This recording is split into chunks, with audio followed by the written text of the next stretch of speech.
yang sama sekali itu tidak pernah dilakukan oleh pemerintahan Presiden Jokowi.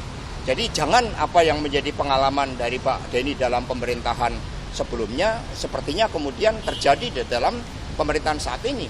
Bagi PD Perjuangan sangat nyata, 2 kali pemilu, bahkan ketika PD Perjuangan berada di dalam pemerintahan, kenaikan yang diperoleh PDI itu sangat realistis.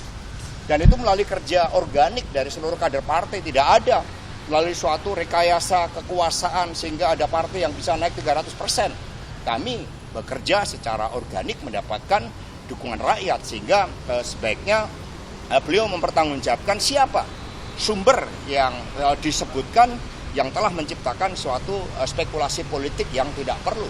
Lebih baik mari kita menunggu keputusan dari Mahkamah Konstitusi.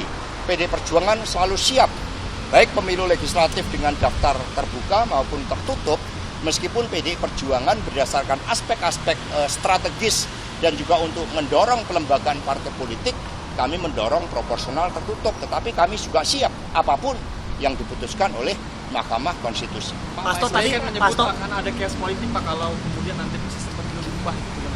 Chaos politik itu ketika dalam era kontestasi pemilu yang sangat ketat ada yang menyalahgunakan kekuasaan, ada yang curiga berlebihan terjadi kecurangan sebelum pemilu dilaksanakan. Padahal kami menjadi bagian dari pilar demokrasi yang dari rakyat, oleh rakyat, untuk rakyat.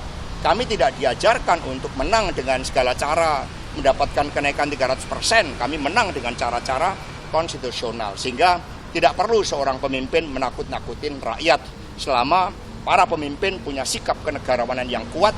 Dan Presiden Jokowi, Kiai Haji Ma'ruf Amin, Ibu Megawati Soekarno Putri, semuanya mendorong dengan sikap kenegarawanan untuk menghasilkan pemilu yang seadil-adilnya, sejujur-jujurnya, dan menempatkan rakyat sebagai pemegang kedaulatan yang tertinggi.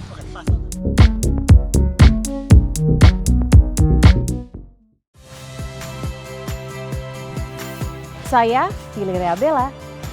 Saksikan program-program Kompas TV melalui siaran digital, pay TV, dan media streaming lainnya. Kompas TV, independen, terpercaya.